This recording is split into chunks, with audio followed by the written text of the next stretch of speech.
Like Stevie Ray Vaughan and Buddy Guy. And as I mentioned before, I dated a blues guy, so I know a lot about the blues. So.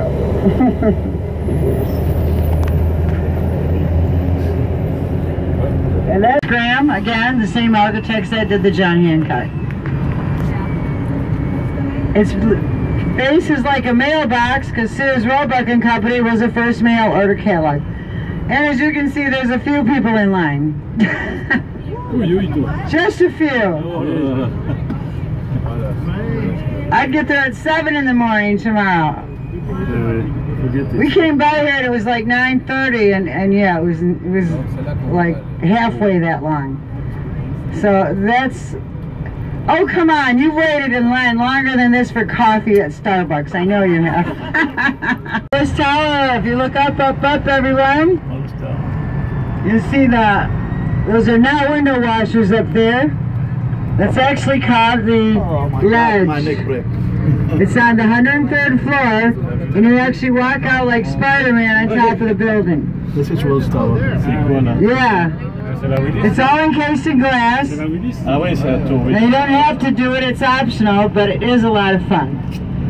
And you get a great picture op and photo op, and friends will be jealous. So this is the tallest skyscraper in the city of Chicago, 1450 to the top, and 1788 to the top of the electrical spires if you counted them, but they don't count them for some reason in buildings. Only if it's a spire that's just part of the building, which really doesn't make sense. It's the second tallest in the Midwest Hemisphere since Tower 1 opened in New York. But so that's how easy and close it is to our next stop. It turned into a water park. The Bean is on the second level again. Now as we come around here, we're on Michigan Avenue with big trees and everything. And the Art Institute Museum on the left is the oldest in the city since 1892. This has been here for the first World's Fair of 1893. You'll see cherubs and arches, and hopefully have a time for Code Yellow. Or the next stop, just let me know which one's better, Tisha. Oh, there's a bit of a line. All the artist names: Botticelli, Raphael, Leonardo DiCaprio.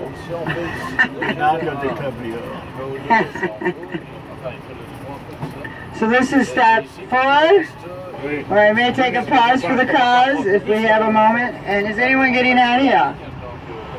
Okay, a few people are coming down. So, the town. We had to throw the rubbish somewhere, we threw it in the lake, and it became Grant Park.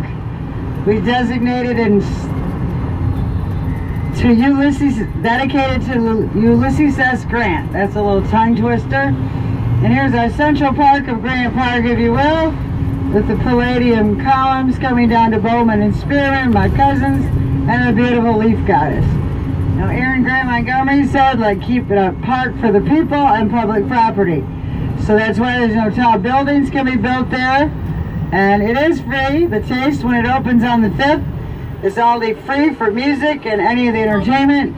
All you do is buy food and drink tickets for any of our things, including our Blues Fest too. So, we even have a free dancing in the park over here, which for the holiday, I'm pretty sure tonight they will as well. It's with a live band, and you can dance under the stars. Starts about 5, 6-ish, 5. And the band sets up, and they put little pop-up tents too to buy food and drinks as well.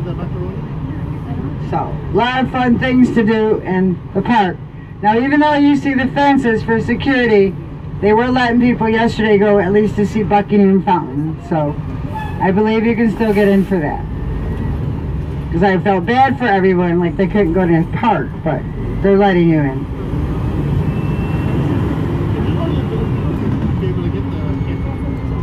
And to the right, this is cool. Look at that facade. That is Spartus Learning Leadership for Jewish, and light is part of the faith, and it gets great light.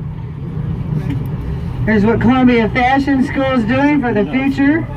And on the right, you'll also see the Blackstone, gorgeous early Victorian, but then the gorgeous Hilton above, in front. Right behind the Hilton, stop 5 for future reference, is Buddy Guy's Legends, one of the best blues clubs in the city, and for good Louisiana cooking food. Well, you don't need that because you have your own. But they do, really. And he's there and there sometimes. Sweet potato fries are delicious.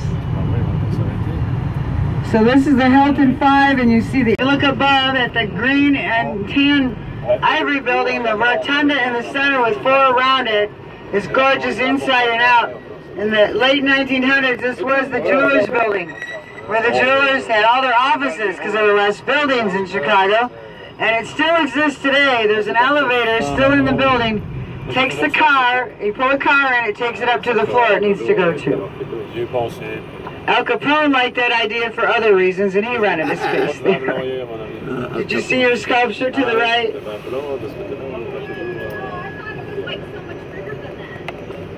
Well, it's still where you thought it would be. They just put that up there real fake. It is a big deal. It's just not a big sculpture. Well, I'm so sorry. It's just not big enough for her. She's disappointed. Oh, no. Are you going to be okay? I didn't make the sculpture. Well, there's probably a standard of how big they can make it, too. That's not... Yeah. She probably will. Now to the right, are these big enough for you? Alright, the 2 corncob towers we call them on the right. This way, baby, you're not even... These corncob towers are called Marina City, done in '68. Those are all condominiums. And they're pie-shaped, they're cool inside. The shell shape is the House of Blues, if that was on your list of places to go. On a side note, when you park your car there, if you have a car, you don't park it, they valet park it. And no car has ever flown off there, believe it or not. We get major winds, especially in the winter. Except in the Enforcer, if you've ever seen it, with Steve McQueen. He was directed to fly off of there. It's actually called Marina City. We just call it corn cobs because that's what they look like.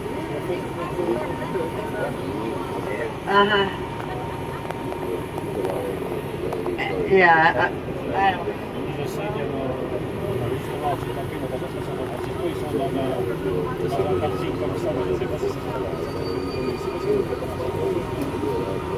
No, it's no comment. It's my official statement. And the marina, they get a choice to have a boat if they live there as well, of course. And there's some more restaurants on the river. The River Bar is fine dining, but there's some more casual ones down here at Bridge House Tavern. You'll notice the wavy bridges, because those were Potawatomi Native American trails, the first that were here, my cousins, you might say. So anytime it's a wavy bridge, we paved over the curves and swerves of their actual trails, whether they'd be on their horse or what have you.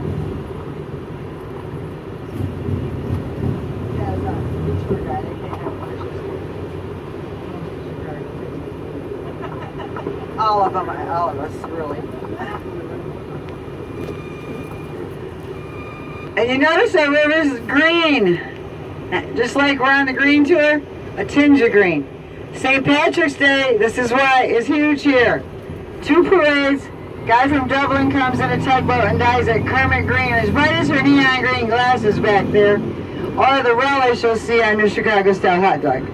Then it goes to this cool patina green, which complements our city green glass everywhere in copper accents like on the bridge caps.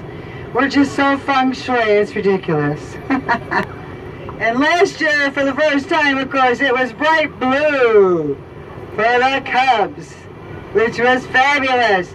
And you're on the same bus for that parade the Cubs were on here. This is a Chicago signature bus for Chicago, so you pick the right bus, the red bus. Any parade, any celebration, this is it.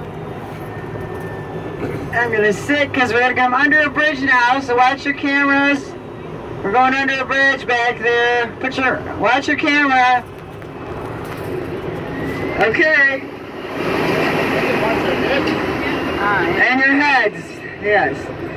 This is a merchandise mart. They have their own train stop, the Brown Line. It was, I should say, Marshall Field, the first retailer of the city. Now the top 3 floors are owned by Motorola, by the way, headquarters.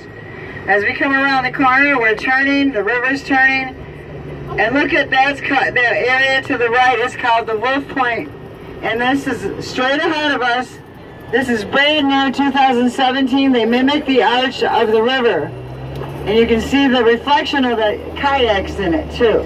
That's 56 stories to the top. That is offices and condos.